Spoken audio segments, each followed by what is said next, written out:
there was something wrong with me, right? A very deficit model of like, because I used a wheelchair, because I spoke Spanish, because I was queer, although I didn't know it at the time. Like there were all Mm-hmm. of these things that told me that there was something wrong with me.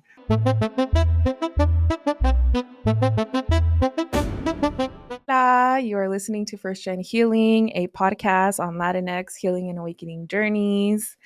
My name is Priscila Luna, aka the host and your intuitive prima. And I'm so excited and a little bit nervous because today I get to speak with Jose, who does amazing work. And really feel like we're going to learn a lot from Jose's story. So, Jose, thank you so much for joining us on the First and Healing podcast. How are you doing today? I'm doing good. I'm excited. Storytelling is what I love, so I'm ready. Yay. Okay, Jose. So I would love if you can just give us a little introduction about yourself. Starting with your background. I like to set the tone a little, right? Of like who Mhm. we're talking to. I've been thinking about that a lot as I get older. So I'm going to say, I come from generations of activists, and I come from Mm, activists in various ways. I think back to being born premature and how my okay. parents were my first activists, right? They came from Mm, Puerto Rico. They didn't speak a ton of English. They were young. They didn't know what it was going to be like to have a premature baby, and yet like they yeah. took those strides to uplift me, right? And that's a big part of when I share my story publicly. I talk about, their decision to take care of me is the reason I am here Mm, today. And so I come from a community of people who will always fight for our island, fight for our rights, fight for our community, our familia. And then I also yeah. have other identities like my queerness and my disability status that I pull strength from too. Communities that are Mhm. always fighting. So I am a mixture, an intersection of a lot of different pieces. I'm a I'm a mental health practitioner and storyteller, and frankly, I'm just a person who wants to see the world be safer and Mm, happier and more connected. So that's a little yeah. bit about me. Oh, I love that. Oh my gosh. We all For, want to see this world be safer and more empathetic, right? And just mm, mindful of everyone's experience. So absolutely. I think, one of my typical questions is if you resonate more with healing or awakening. But I want to switch it up a little bit. And I maybe want to ask for you currently, what's been alive in your experience, your journey, whatever you feel comfortable calling it, what's something Yeah. that's kind of been popping up in your experience recently. And then maybe we can go from there. Yeah. It's funny. I was thinking about this prior to this, like the awakening and healing experience, and I truly believe that, at least for myself, you can't have Mm-hmm. one without the other. Like I needed to Mm, awaken in order to heal, and I think yeah. that's always sort of like this contributing relationship to each other that I'm experiencing. But right now, I Mm-hmm. think the thing that rings most true is I'm learning to step into my power and step into my Mm-hmm. voice. I think, I can give a talk, for example, Mm-hmm. and really believe in what I'm saying, but then I'm the first one to be like, "Oh, who's gonna listen to me?" Right? And so trying to Mm, push back against that imposter syndrome and be like, "No, no, we're taking up space here and we're making moves because we actually care about this work." And so I'm trying really hard yeah. to work on that piece of myself, the sort of self-compassionate, self-assured piece is where I'm at right now. Ooh, I love that. Okay, so stepping into your power, feeling like your voice matters, right?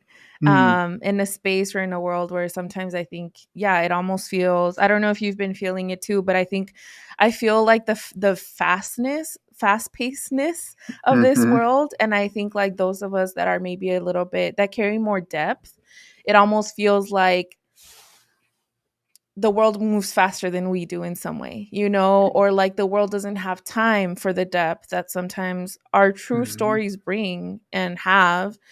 Yeah, Have you been have you felt that? Like, does that resonate? totally. I mean, I've been thinking a lot about how the world is in pain. And as Mm, somebody who's empathetic and who cares about mental health justice, like I don't get to turn away from that, right? Like my calling, because I believe it's a calling, is to yeah. accompany people during the most difficult parts of their lives and Mm, to work with folks to develop the life they want to live. And so for me, it's felt not only fast, but just like there's so much pain coming from every direction. And Yeah. there are days where I have to be like, Jose, you are doing the work, even if it feels like you're in this Mm, sort of like bubble of like who's listening, who cares. It's not that way. People do listen, people do care. There is systemic change that can happen. It's really yeah. easy, I think, in the fastness to feel helpless and powerless. And so trying to be like, every interaction we have, every moment we have with each other, community is Mhm. power. Oh, we're going to have so Yeah. much fun today. It's going to be great. I'm I so excited. know. I'm like, "Yep, yeah." I've been feeling that too. I mean, this podcast, everything that I do, it almost feels like it's not enough. It's not big enough. Mm, It's not like, and yeah. like, I love that you're bringing it down to, every moment does matter. And I imagine for those of us that are trying or that feel and see the pain, we're trying to like make sure everyone heals and feels Mm, good, or feels better. And the yeah. reality is that potentially, like, just doing that for one person at a time is also great, and for one moment Yeah. at a time también. Yeah. Um, okay. So I would love to know a little bit more, or maybe kind of take us back to your journey. You mentioned, healing and awakening have been interconnected. And I Mm, see it that way too. I think like it's kind of like a DNA strand, it's kind of like these swirls that kind of yeah, connect. totally. And I would love to know maybe what was one of those awakening moments where the bubble bursts Mm, and there's this comfort that came with this bubble, and the bubble is no longer, you can't put it back together, right? Because it yeah. burst. Yeah. But like we still try sometimes Oh, before we absolutely. come into acceptance and then move on. So I'm wondering, like, yeah, do you have one of those moments that comes Yeah. to mind? I immediately think of a moment like, and it's funny because I also talk about it like a burst. Um, But Okay. to give you some background, I guess, I grew up feeling very different, right? Like when I was maybe 5 years old, 6 years old, a doctor said to my parents right in front of me that I was never going to accomplish anything. That whatever dreams they had for me, that they should just give them up because it wasn't going to Wow. happen. I was disabled. I came from a poor community. We were Spanish speaking. Spanish is my first language. And so all of these pieces, right, of what I'm going to call systemic oppression were showing up in Mm-hmm. the healthcare setting.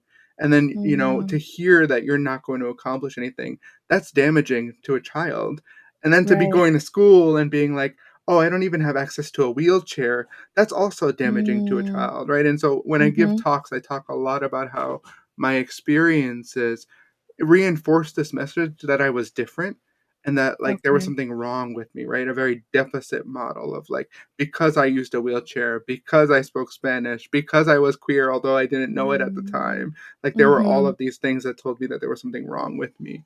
And so I did what I think a lot of young kids and adolescents do. I threw myself into service and I was an activist, a community activist very young. And I served in my community every way that I could and just completely ignored my own experience because I thought like that doesn't matter, right? Like I Mm, have to focus on the people in front of me.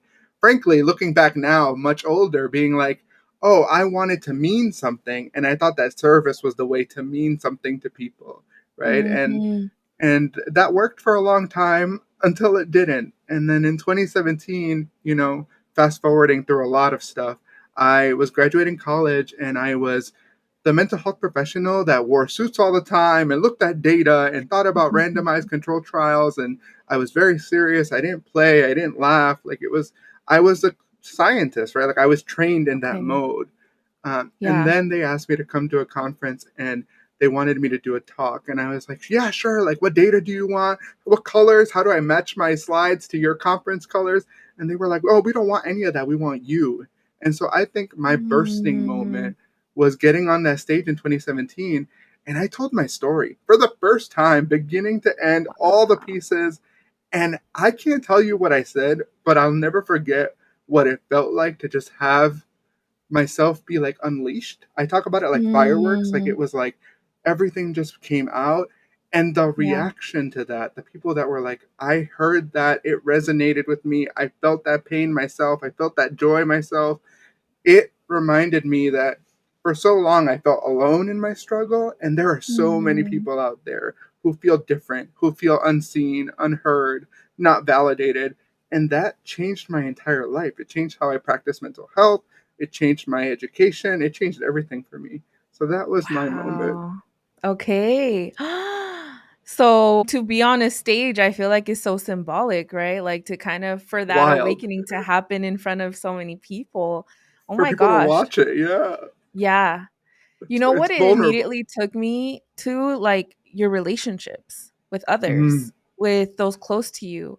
Because yeah, I think sometimes when we awaken and we tap in, it almost feels like you got a taste of your own power, of your own authenticity. yeah.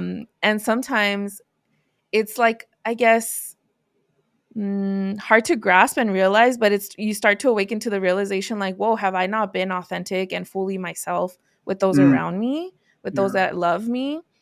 um and maybe it even like creates, shifts in those relationships. Do you think that happened after that bubble Oh, moment?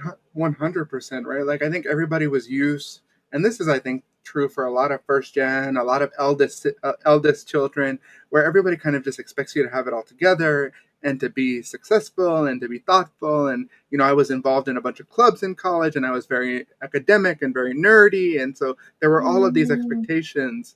And, like, my yeah. close friends knew that I had struggled in different aspects of my life, in different seasons of my life, but I don't think any of them would have expected that moment and then everything that came after.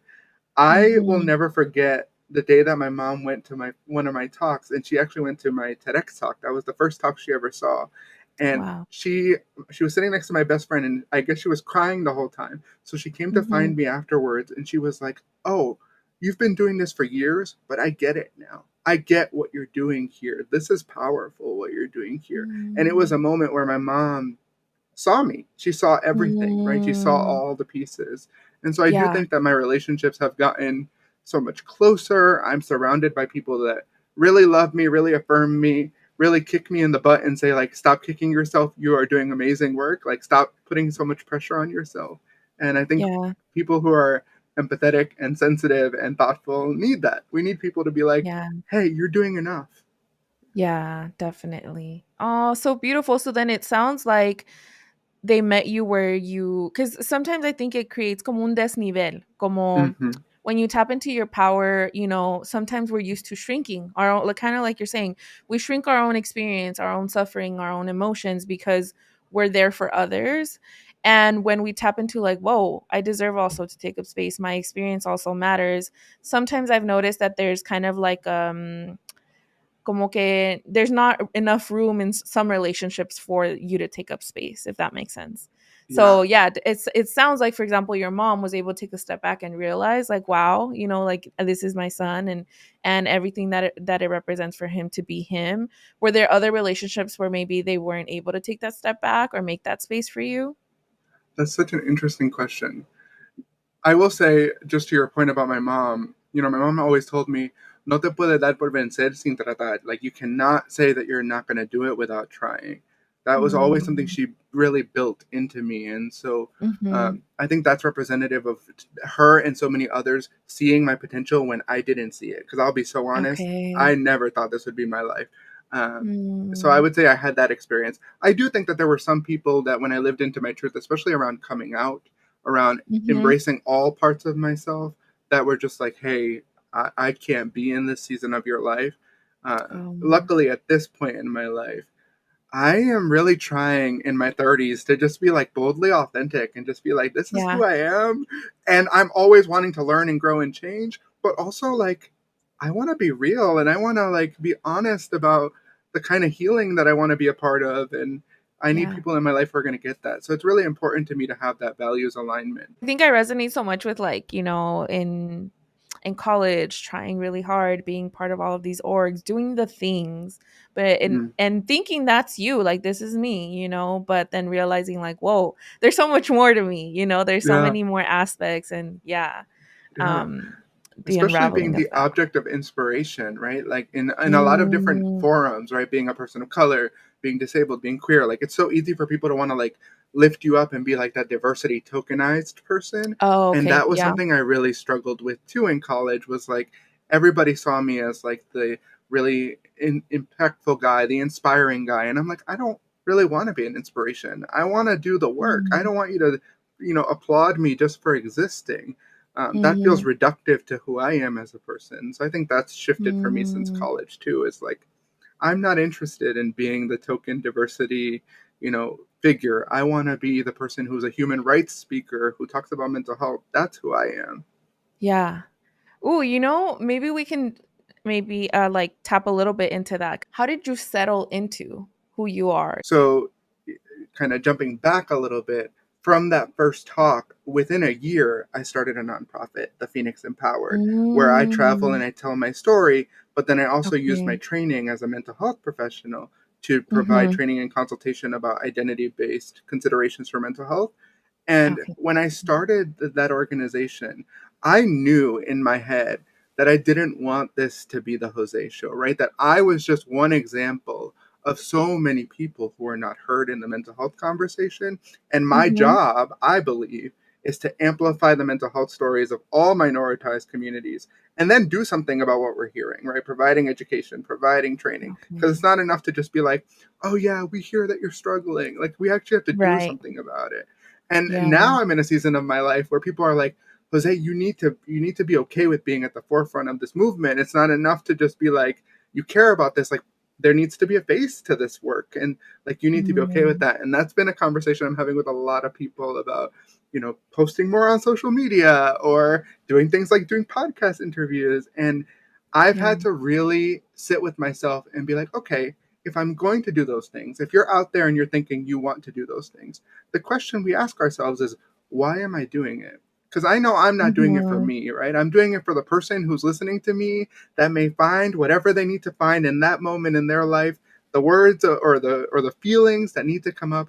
I'm doing it to open that door, to create more healers and more people in the world, to show people that we can and do and will exist, right? Like, we are allowed to be in this space. And so that helps me move forward and be like, oh, it's not because it's a Jose show. It's because I want to hopefully open pathways for other people.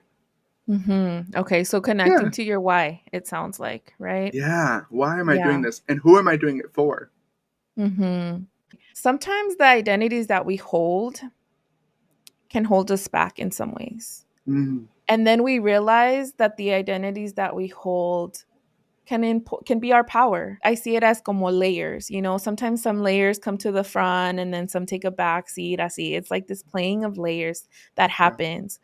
I'm wondering, in your experience, how has that dance been for you?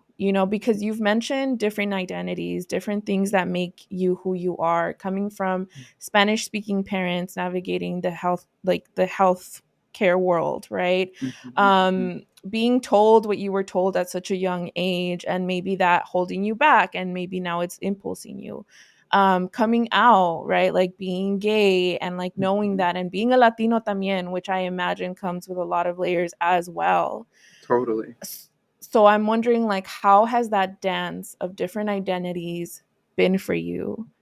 And I would love to maybe hear stories or different things and memories that come to your mind. And I'm getting the chills as I'm talking about it, because I just feel like that's probably like huge, just learning how to give the correct weight to each thing so that Mm, it doesn't hold you back, but it maybe isn't just your only identifier. Because at the end of the day, it's you, you're Jose. You're not yeah. just those things también.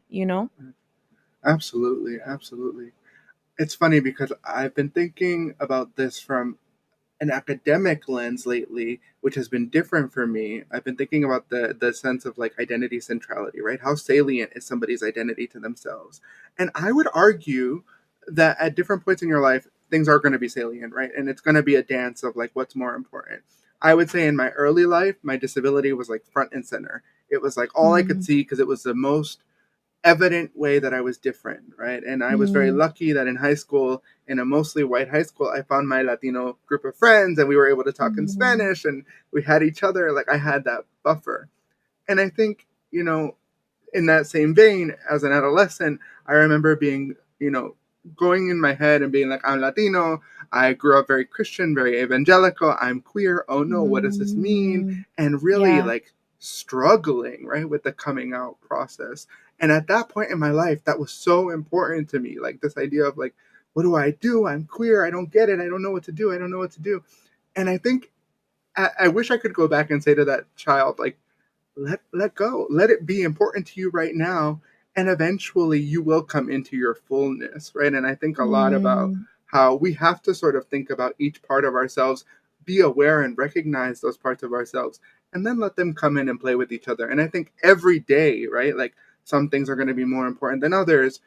It's an interesting time in history right now where a lot of things yeah. are being attacked all at once. And so right now I feel like it's been hard to be like, what's the important part? They all feel important.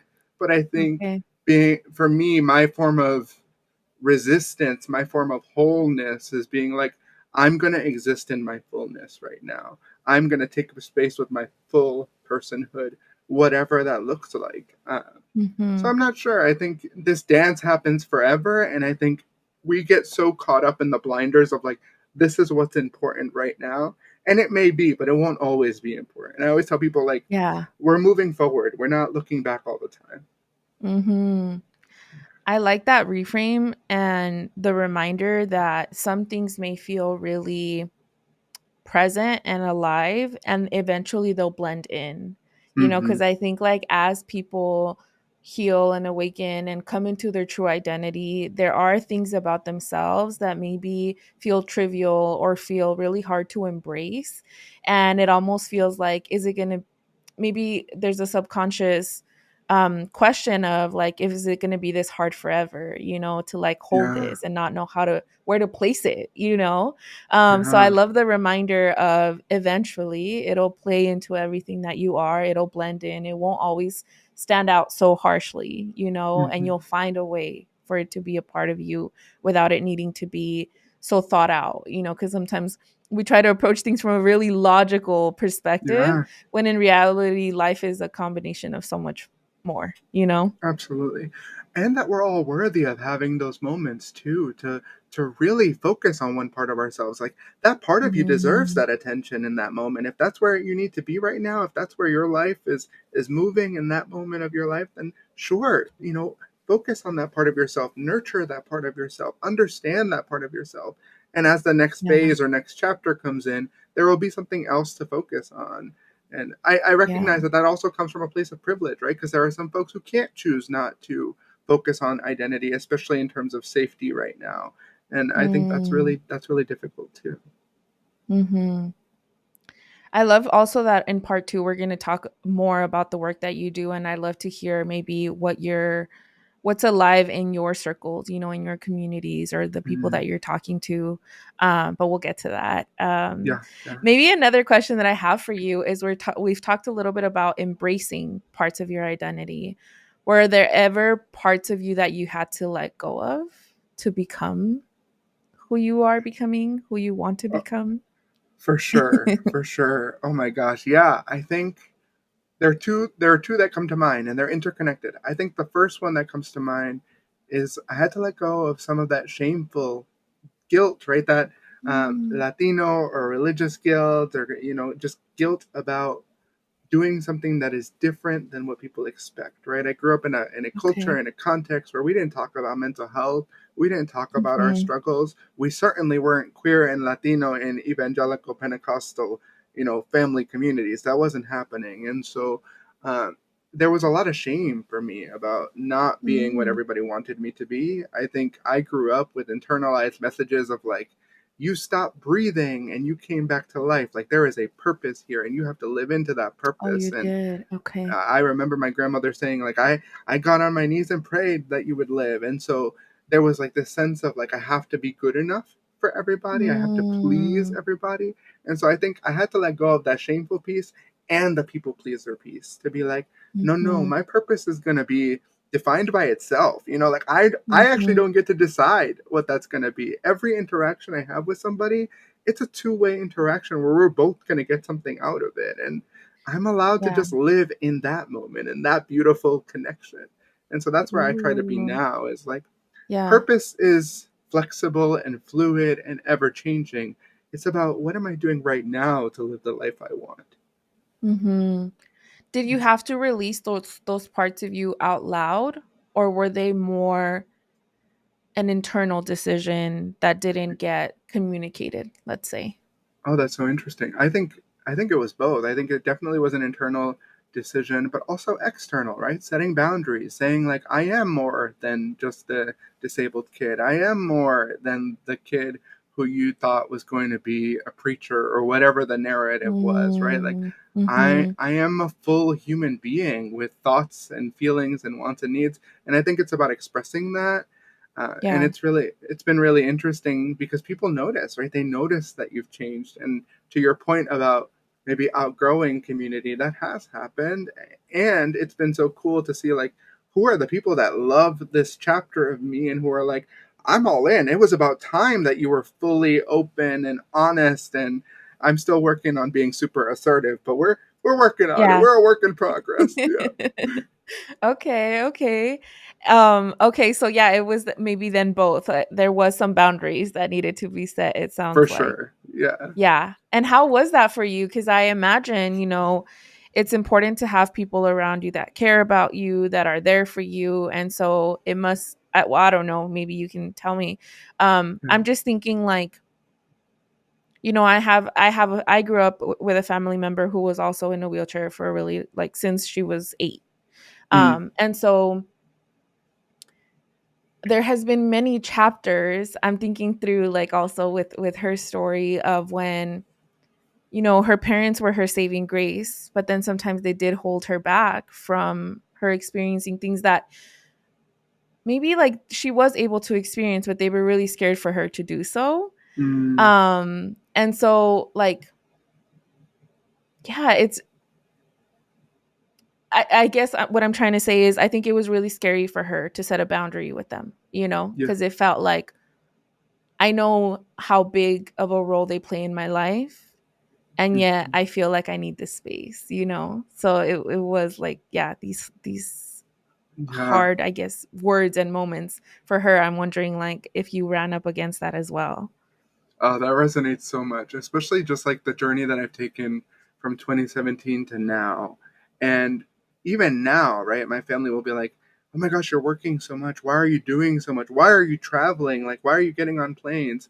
And Mm, it's been a lot of conversation about like, because this is my life work. Like this is my purpose to be out in the world and meeting people and connecting and healing, and that is what I want to be doing. If I can't do that, then I'm not me. And so I think I'll speak for myself. In my Latino community, I think there was a desire to want to protect me, to want to be like, it's okay mhm, if you can't do these things. It's okay if you mhm, can't go to college or get a degree. And I mhm. was the first person in my entire family to go get a college degree, right? And so there was Wow. a lot of shifting and a lot of like, why are you doing that? Especially from the older generation, like the abuelos and abuelas and the tias that were like, what are you doing? But Yeah. I think now people are so shocked and they're like, oh, you see, this is what you were meant to do. Like, this is why you're here. And I'm like, you see, you just had to Mm. let me live it. You had to let me go through my process. So, Yeah. yeah, that feels real. Yeah, okay. Oof. Yeah, so you had to believe in yourself or in the unfolding of your story, it sounds like, before maybe others could fully see it for you, right? Or those around you, pues. Yeah, yeah. And I think the only reason I was able to believe it in myself is because I had people like teachers and my parents who were like, yeah, you are able to do those things. Because if enough people would have said, like, you're Mm, not able to, I mhm. can't tell you that I would be sitting here with you today, right? And doing the work that Okay. I'm doing today, because I probably would have believed that I wasn't capable of it if I heard it enough. And I think many of us do hear it often, right? And when you hear something over and over and over again, you start to believe it. I mean, that's why I'm a Yeah. trauma therapist, is because people hear things over and over and over again and they start to Yeah. believe it about themselves. Right.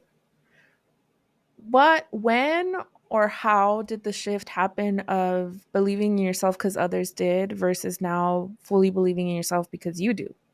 Mm. Okay, real talk, because we're in community here and I can be so Yes. honest. I'm gonna say it just started happening a little while ago. Okay.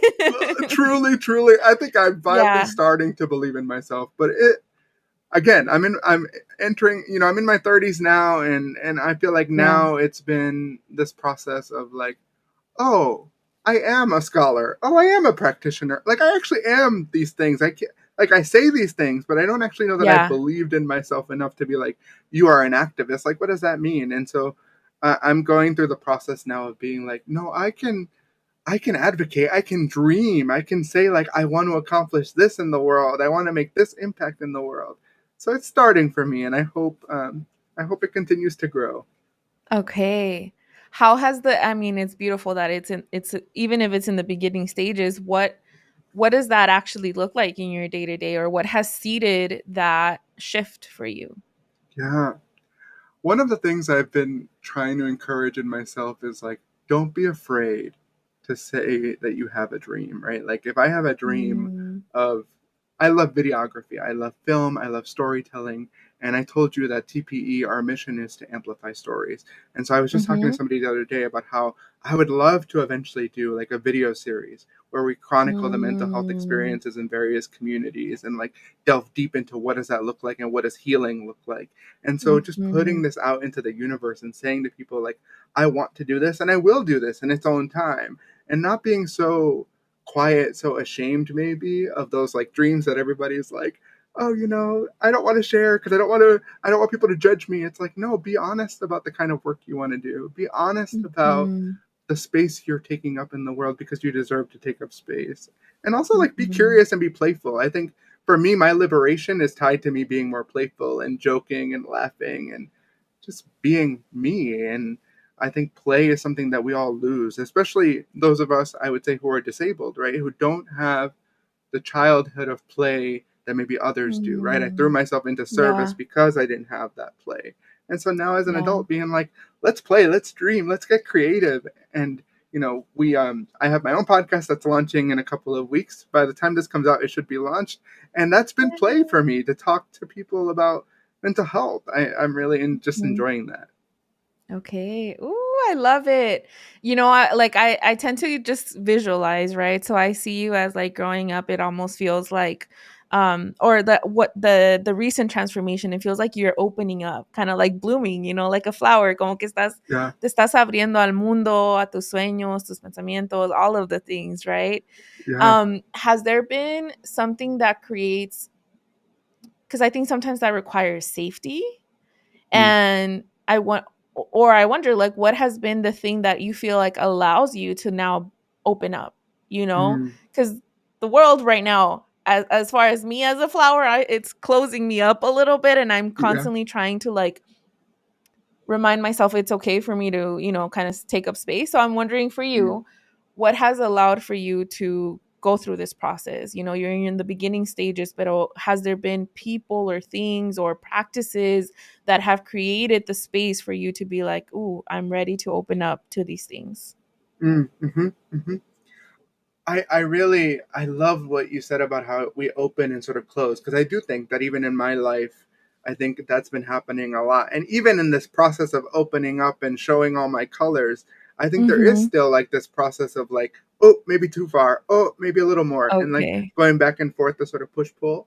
But I think Yeah. the thing that has remained true, and I'm going to be so honest with you, I study violence and healing. Like that is what I do in my PhD world. And Mhm. I have seen both for myself and for other people that the way that we heal, the way that we feel safe, is not on our own. We need community. And so, Mm. in the times in my life where I have been able to be bold enough to open, it's because I've been surrounded by people who have told me, open up. You are worthy. You are Mm. able to. And the people who can push you even when you don't believe in yourselves, like that's the kind of people we need in our lives. And so I think for me, safety is all about community. Even in these Okay. moments of turmoil right now, these days, it's like, how do I lean into the people I come from? I said I come from activists, right? So how do I lean in and draw Mhm. strength from the activists and community that I'm with?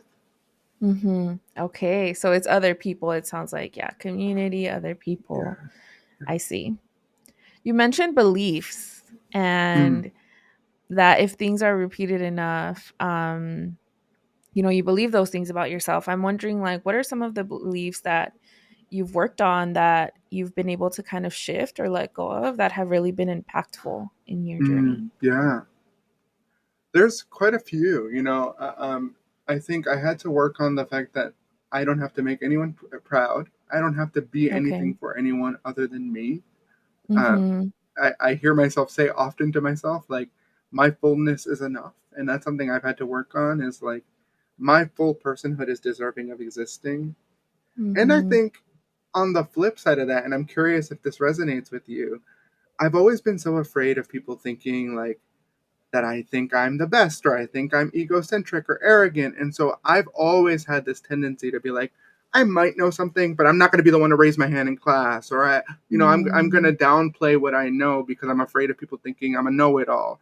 And so I've really had to work on like standing in your truth doesn't make you not likable, doesn't make you Yeah. not wanted. Like your full personhood is worthy of being in the space as long as you're willing to learn, right? Because none of us can pretend we're all knowing experts. We just can't. And so I think it's a push pull of like sharing your thoughts and receiving as well.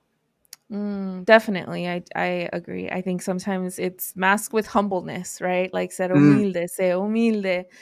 And when you're mm-hmm. starting to step into your power, it almost feels like you're going against that. Like I'm not being humilde because it requires you to Yeah, stand on something. Um, totally. but I think like in order to kind of like we were saying earlier, in order to experience this part of you, you have to be let's say be willing to let go of I'm humilde and I stay small and like I stay, palpable to other people. Mm, It's okay for you not to be that and to be loud. And maybe one day you'll be like, dang, I was kind of overdoing it. mm, But in that moment, like you needed to experience that aspect of mm-hmm, yourself for yourself. And I think that that's cool to remember too. Like sometimes we're not gonna step into versions of ourselves because it's the like because we're right in doing so, but it's more so because we need to experience it. mm-hmm, Does that make sense? mm-hmm. It's like you need to push Totally. that edge, even if it's not like where you're supposed to meant to like where you're meant to stay. You just need to touch that edge of you need to be there for a little bit, and that's also important. Yeah, I mean, I'm thinking about how there was a part of me back in 2017 that didn't even want to get on that stage, right? That was like, can I get Mm. out of here? I always joked that I literally looked backstage, saw the exit sign, and was like, I'm in a wheelchair. I could roll out of here and they wouldn't catch me before I was gone, right? Like I had an Yeah. exit strategy, but I'm stubborn. I come from my parents, and so I was like, no, you said you're Mhm. gonna do it, you're gonna do it. And I just Okay. think about how like if I didn't challenge myself to open up in that way, this part of me would not have unlocked. This full part of me would not have been there. And so I think, to Yeah. your point, allowing yourself to take up space means you're going to know yourself more. Ooh, I love that. Yeah. And it's not about maybe others in that sense, because sometimes we hear taking up space and we may feel that like it's like, oh, pues I don't want people to think that I know everything or that like I'm saying that I'm doing things right. And I Mm-hmm. think when we're able to shift away from that and root into like our purpose or who we're trying to help or impact, then that can create like a softer version of that. You still are taking up space, but it doesn't mean it's because te crees mucho. It's Right. because you believe in what you're doing. Right, right, right. Yeah. Absolutely. And we opened the door for others to do that, right? Thinking about first gen Yeah. students, right? And first gen Mhm. people in general, like we're blazing the path. And I remember when I started grad school, one of my friends always tells me that she will never forget this. I looked at her and I said, I'm so tired of trailblazing. I don't want to blaze the path anymore. Like, can we just open the door for everybody? And the fact of Yeah. the matter is, we're just not there yet. And so we need Yeah. people to come in and say, take up space. We don't know everything we're going to learn, but we're also going to share our experiences so that the system can change, because we can't say we want people in these seats or in these places and not provide the resources necessary to sustain that. There is Right. a sort of dual process that needs to happen. Yeah. What are some of those systems that you've run up against in your experience? That yeah. Yeah. I mean, I think for me, it's the intersecting system of racism and ableism, right? Having people make Mm, assumptions about what I can accomplish because of my wheelchair or because of my Latinidad. Um, Having people, do things like say, isn't it so great that Jose got up in the morning and got dressed and came here today, when I'm just as deserving as anybody else in the room to be there and don't need to be praised for just getting up in the morning, right? And so I mhm. think for me, that's been the hardest part, hearing things like, maybe this isn't for you, maybe you don't get it, like all the sort of microaggressions can be really difficult. And I Mm, think on the flip side of that, and I don't know where this is coming from, but I'm going to trust the universe here a little bit. The hidden curriculum too, right? Like I didn't know what it was like to go to college or what it was like to be in the healthcare space. I had to learn along the way how Yeah. to be in the system and subvert the system to make change and to make other people feel safe, right? It's not a surprise to me that I work with mostly people of color and queer folks because like I want to care for my people. I want to care for my community. Yeah. Yeah, to create maybe the stepping stones that you didn't run up against when you were going through it Being like yourself, that like safe through this. person. Yeah. Yeah. So interesting también because I think like everyone views others through their own lens. You know, we're limited to our own lens sometimes. You Mm, know, it's hard for us to put ourselves in other people's shoes. And so like maybe someone praising you for the small things that you do potentially from their lens, it's like, "Oh, I'm doing right by Jose by, you know, praising him." And then like maybe in certain moments you needed that and then in other moments that's limiting or it's like frustrating to you. It's a or yeah. it feels like a microaggression, you know. Do Mm-hmm. you feel like you've had to kind of work through that, maybe whether it's energetically or um, emotionally, to be able to hold what maybe like the misdirected things that come your way on a regular basis? Like, como que have you had to expand your field to be able to move past that? You know? Yeah. Yeah.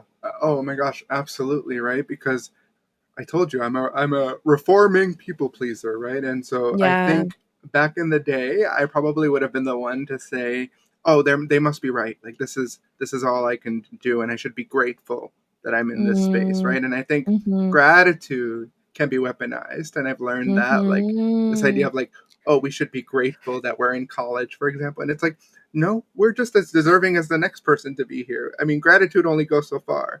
So I think I've had to work mm, around like shrinking myself, feeling grateful, feeling like I have to be hidden to kind of feel accepted in spaces mm, has been difficult, right? And then on the flip side of that, mm-hmm, as I've gotten more open, I've certainly been called emotional and I've been called, mm. radical or whatever that even means, right? And like I'm like, if that means I care for human rights and justice, then so be it. I'm going to serve my clients, my patients, however I need to serve them. I care about the person sitting in front of me in their fullness, and that's it.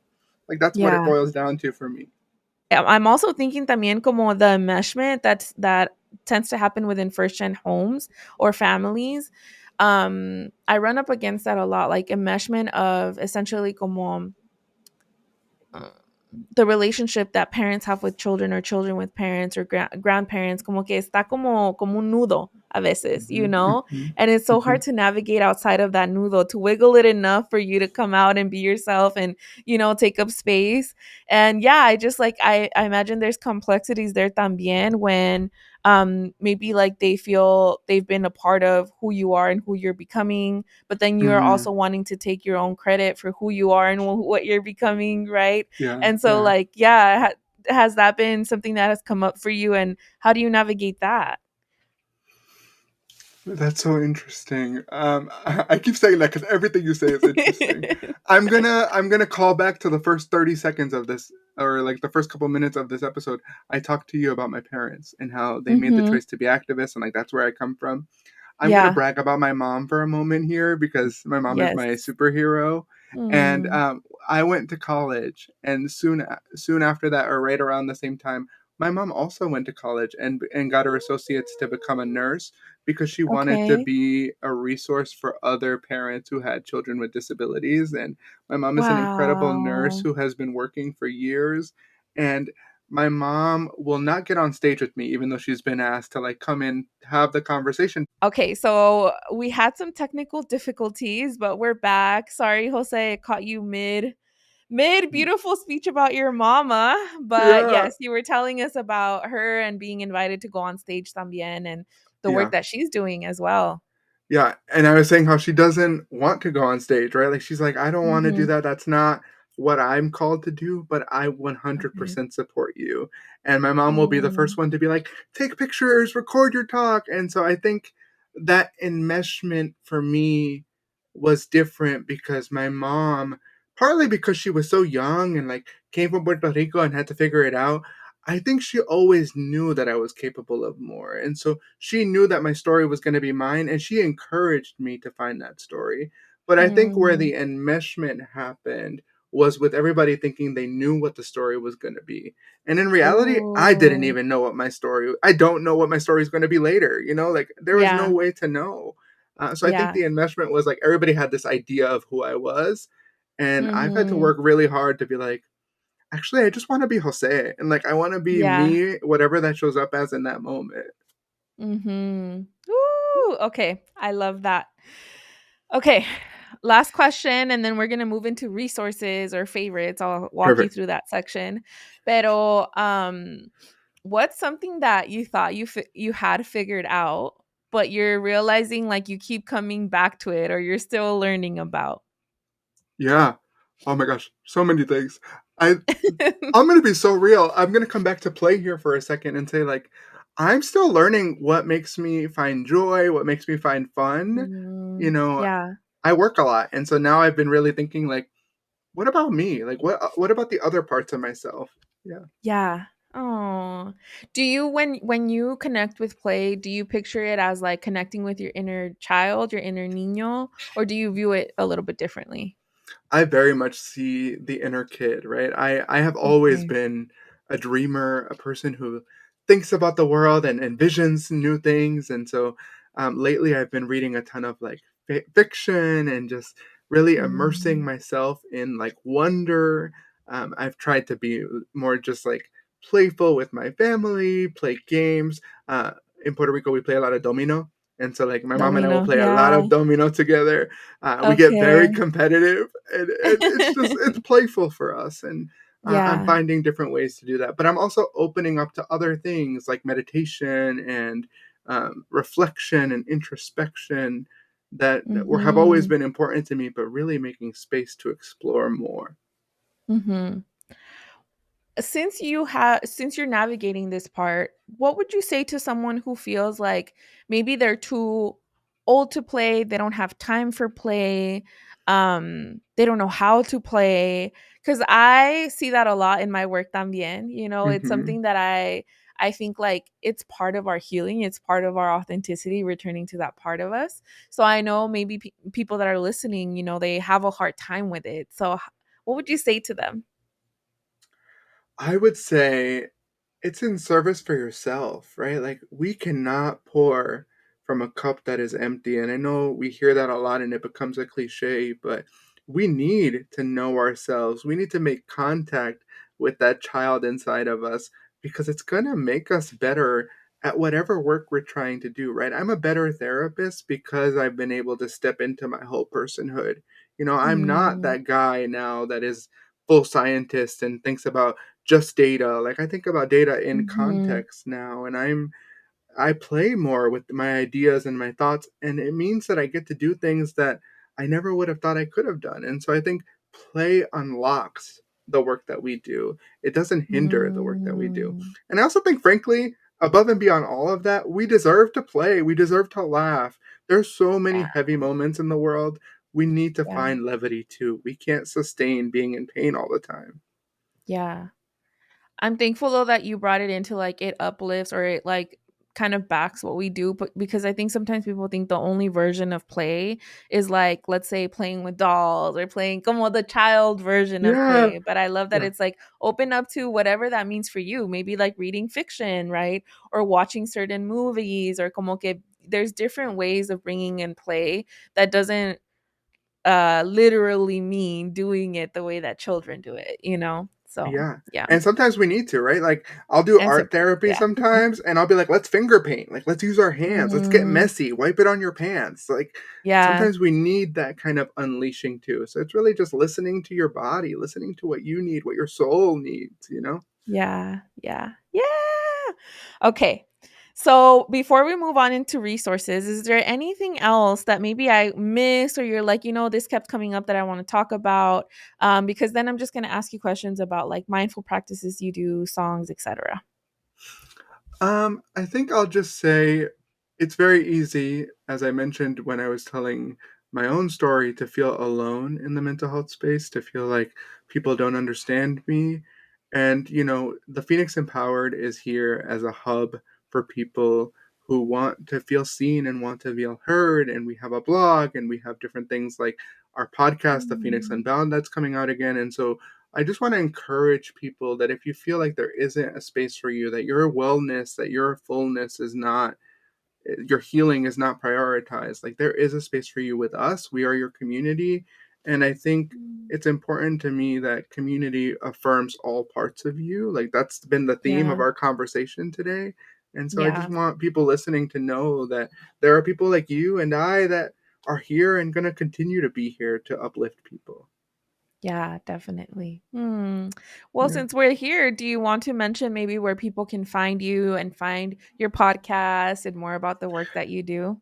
Yeah, I mean, we're all over the interweb, as they say. You can find us at the Phoenix Empowered everywhere, and the Phoenix Unbound can be found everywhere.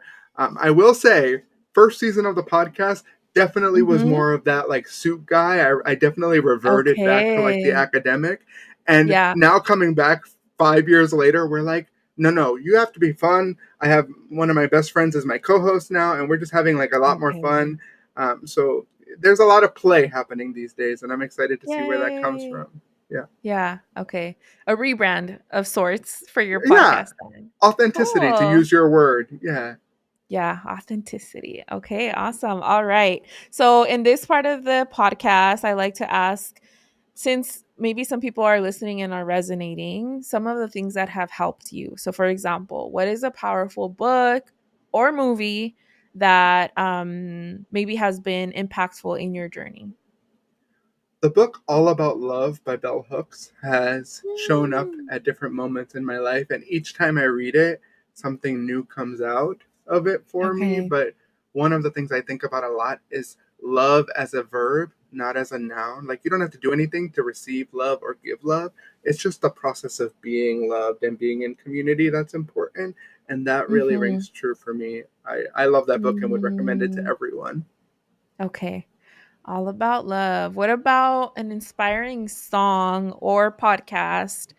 Mm. Yeah, that has been helpful for you.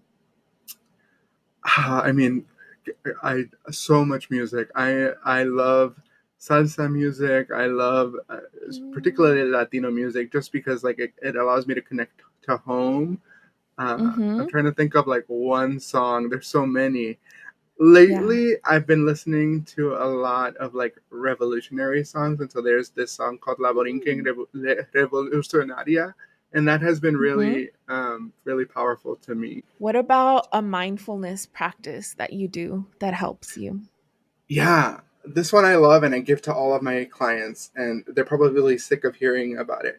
I love the compassionate hand exercise. So you Mm. look at your hands and you think about everything that you've done with these hands in service of other people. So whether it's like somebody's at the grocery store and they can't reach the cereal and you grabbed it for them, or you held the door open for somebody, or you put your arm on somebody who was crying, like all of the things that you've done with those Mm. hands, and kind of envision that as being like warmth or energy that you're holding in your hands. And then the Mm. meditation encourages you to like then place them on your body, typically on your chest or on your arms, wherever you think you need it, and allowing that love and compassion that you give other people to be given to yourself.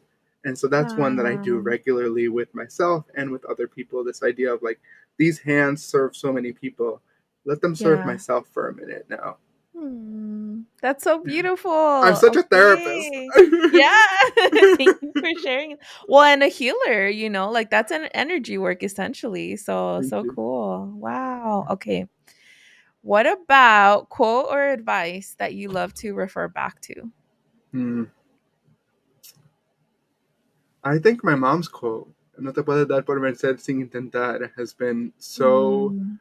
resonant in my life. And she constantly reminds me this quote all the Mhm. time. So never, Mhm. never giving up, never admitting defeat until you've given Mhm. yourself the opportunity to try. That is going to be the Mhm. story of my life, I think. Oh, I love that. Yeah, sometimes we stop ourselves so much from everything because we think we thought it through already and we think we Mhm. know the result, but it's not until we try that we, experience the outcome. So I The love that. universe has so much out there that we don't we never know what's going to come next for us. And we get to Yeah. just go along for the ride. Yeah. Yeah. Okay, and then this is new. I think it would be cool. Let's see if something comes up for you. What's a journal prompt or a question that you would offer to the audience of today's episode? Mm. Mhm. I've been on a real self compassion kick lately, both as a therapist, but Okay. also in my own life. And so, one Mm-hmm. of the things I'm thinking about constantly is how can I show myself compassion right now in this moment in time? And I'll say, I think that's a hard question for a lot of us to answer. Like, what kinds of compassion can I show for myself? So, I would encourage folks to write about where can I show myself compassion these days? Mm-hmm. Love it. Okay. And last one. What's a mensajito that you have for today's listeners? You can speak directly to them, but imagine, there's a first gen audience here, right? That tunes in, Latinas, Latinos, Latines. So, yeah, what do you want to maybe leave them with for today? I'm going to share as a sort of message that embodies the journey that I've been on with the Phoenix Empowered. You'll notice that we're called the Phoenix Empowered because I believe that for many of us out there, right, you've probably been told you got to pick yourself up, you got to rise up, you got to do everything. And the reality is, we cannot expect people to rise up until we are empowered to do so. And empowerment comes from being seen, being valued, and being supported. So, the one thing I want to say to you all is that you're not only seen, but you are affirmed and that you can and will do amazing things. You will rise up not because it's what's expected of you, but because there is purpose inside you. And there are people like myself and like many others who believe in the collectivity in our community. And so I encourage you, if you're in a moment where you're like, what am I doing? Allow yourself the time to figure out what is it I want to be doing. That's Mm. what I'll say. Oh my gosh. Thank you so much, Jose. I feel like this was such a beautiful episode. I'll share with you, audience, that throughout these years, there have been like agencies or third parties, pues, that reach out to me and say like, "Hey, I think I have a guest for your podcast that would fit." And every time I read that, like I would kind of hesitate, Yeah, yeah, because I'm like really protective over of my course. podcast, and I'm like, like I tend to know or at least follow the people that I bring on. And I'm feeling so grateful and thankful that you were the first one that I said yes to, Jose. I feel like you were such a perfect, like guest for the podcast, and the experience that you bring, the things that you're navigating and are open to sharing, is um so beautiful and impactful. And I'm thankful for the work that you do with our community, porque the identities that you do hold, even though they're not all of you, like you are, Jose, right? Mhm. I think that are really important, and it's so beautiful that you're using your voice, your energy, everything to make other people feel seen and heard when sometimes they're not, right? When sometimes like it's easy for them not to. So yeah, thank you so much for that. I know we're ending, but I just have to say thank you for creating this space for all of us to come together in community, right? I think that there are catalysts all over the world for community and change, and I believe that you are a catalyst, and we may not be friends or social media friends yet, but we are Yeah. as of today. I think you just made a new friend, so Yeah. I'm inserting myself into your friend circle now, and I'm so grateful to be Woohoo! here. Yeah. Thank you for having me. Yay. Of course. Thank you too. And you guys, we're going to have a part two with Jose. So we're going to get to learn more about the work that he does. And that's going to be you guys know, our part twos are more specific to certain topics. So look out for that. That'll be coming out next. But other than that, beautiful humans, please make sure that you share this episode with your amigas, amigos, amigues, whoever you think would find this helpful. And remember, first gen, that I love you, I love me, and I can't wait for you to love yourself.